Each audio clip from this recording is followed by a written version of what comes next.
On our side, we played. Yeah, I mean, it's almost like we get ourselves in a lead, and then we're just, That's what Iowa State seems to do. They don't run out of gas necessarily. They just take their foot off the pedal. They run out of focus? Yeah. The Central Michigan game, granted they played, some teams tough this year. Some Big 10, Big 12 teams tough, whatever. I was at the game. We're up 30-13. The final score is 59-52 or something like that. Oh. I mean, it's almost like, okay, we've got our lead. Let's just sit back and jack up some threes, and whatever happens, happens. Defense, overrated. They're not going to be able to rest on it. Granted, the talent level is much stronger. Yeah, in the Big 12. But and maybe they'll get punched in the face, and they may not like it. And I thought we got punched in the face by Drake, and apparently they didn't like it. We got punched in the face by Michigan, but it's still we just can't keep the foot on the throat. But anyway, we're 9-3 though. We're sitting in a good spot. We win. We win one more game. We're 10-3, and then we start the Big 12. We got Texas right off the bat. That's going to be two middle of the road Big 12 teams going at it. It's probably going to help out. Either Texas is going to make the NCAA tournament, or Iowa State makes the NCAA tournament, and these two games against each other may be the deciding factor. So, if we can get to 20 wins, I think I think we can even get to 19, and we'd have a chance at the NCAA tournament for two reasons. One, our RPI isn't too bad right now. No. I mean, everyone looked at our schedule and said, "Well, it's kind of a weak schedule. It's a good thing that we have no chemistry and we're playing a weak schedule." We're 60. That's pretty solid. That's going to get better. Yeah, 60, and then we're going into the Big 12, which is a very tough conference, especially when you're playing round robin. Everyone. Your RPI is going to go from 60 up to like 22. So is it 18 games? 18. Okay, so 18. Then they could, let's say 9-9. If they go 9-9, that's what, about 19 games. Yeah, and that's going to tournament. Catch one of those, probably going to be against the Texas type team. And you get 20 wins, and your RPI coming out of the Big 12 is probably good enough. Should do it. Yeah, I would think. So otherwise, they're going to be the best NIT team. Yeah. So you're looking. This is a potential NCAA tournament team. If they catch lightning in a bottle in the tournament, this is a team that has the talent to catch lightning in a bottle, and they could get blown out in the first round, or they could make the Elite Eight. Yep. Absolutely. That's how talented this team is. Problem is, are they going to get that chemistry? They could be a tough 11 seed. That's a tough out as a 10 or 11, and they could easily take a 7 because that's going to be some other big school and maybe like a West Virginia if you think type about it, team. We're talking like George Masons of the world. Oh, okay, that was a team that played with a bunch of unity. That wasn't more talented than the vaunted road that they got past Michigan State, North Carolina, or whoever it was. Connecticut, yeah, that was a team that just had a bunch of unity, had some talent, but they shouldn't have won those games. Now, Iowa State is lacking on the unity, chemistry, and focus side. They have the talent where if George Mason had Iowa State's team and we had, they would have potentially won the national championship. Or Butler the last couple of years. Yeah, so we've got a talented team, people. You can say what you want about, the turnovers that Royce has. But we've done some good. I'll take Royce White on my team any day. Yeah, we've moved Chris Allen over to the point, which has been huge. Look what Scotty's done the last. He had 24 points the other game. We saw maybe get 12 when he was running the show, and that was his max. So Hoiberg's getting some things ironed out. We're new still, but if we can catch some fire here, look out. I'm really surprised it took so long for them to move. I was a little bit surprised. We talked about this a couple weeks ago, a few weeks ago. And I wrote in my blog, I said, he's going to handle the point where you're going to see Royce and, kind of a committee type of thing. There were some folks on Cyclone Fanatic that said, we need to bring Scotty in off the bench. And I said, I wrote back, I said, for those thinking that Scotty's going to be coming off the bench, you're insane.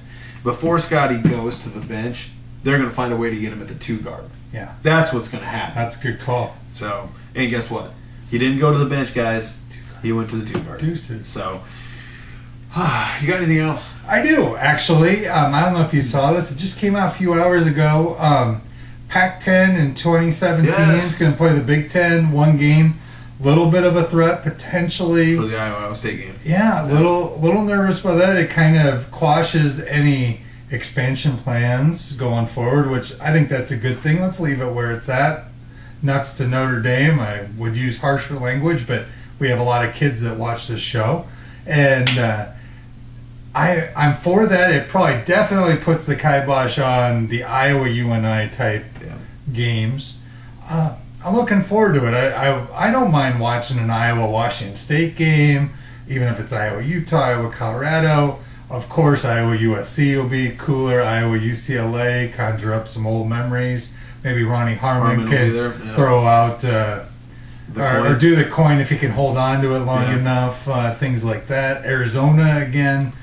Those, that'll be good. I think it would be. But here's the other thing. Here's the other thing to look at as well. Okay, for both schools, Iowa and Iowa State.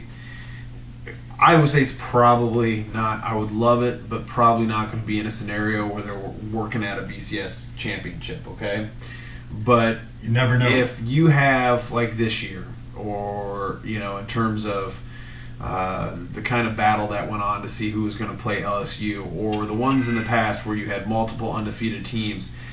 If Iowa beat Iowa State and then went and beat UCLA in the same year, and then they just had two non-conference games against some cupcakes, and they're sitting there undefeated at the end of the season with 3 other teams, that's going to bode well that you beat 2 BCS caliber schools. So you may sit there and say, well, we need to get rid of this to get some cupcakes. If you win, which you're just supposed to go out there and win, that's what you're supposed to do. Shouldn't matter who you play. That's only going to help, though. That's a good point. I just don't want anything to happen to the Iowa State game. I'm not real nervous about it right now. That's a long ways away. 5 years from now when we're doing the show, we'll talk about it. But just a little skosh. I don't want anything to happen to that series. That's a big thing for the state. Too good for the state of Iowa. And like I said, people sit there and say it does no good for those two to play each other. Yes, it does. It doesn't bode well for the team that lost. Okay, that's what it doesn't bode well for. Well, it does good, but there's a winner and loser every year.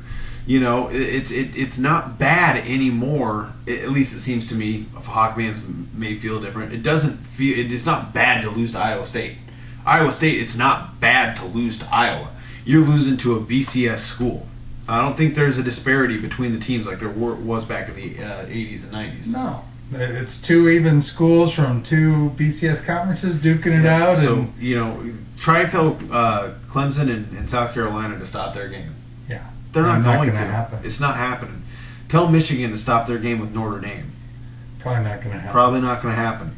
It could. Those are the type of games that it's probably going to screw Michigan State or Purdue in their game against Notre Dame. But the big rivalry for school, it's not going to. You don't take that away. No. Who's Iowa's rivalry? Nebraska at the end of the year? I don't think so. Not unless Iowa plays better. So, I don't get it. And it's not like you're going to gain a rivalry over in the Pac-12 because you're going to be alternating. Once every 12 years they'll play. You don't get every 13th year. I mean, then it's really? A home and away that way, yeah. So keep the Iowa State game. Yeah. So, that's going to do it here. All right. So, just to refresh, you got Oklahoma and Iowa State. I've got Oklahoma and Iowa State. I got Iowa State, and I got Iowa, and I'm going new score in Iowa game because of their offense.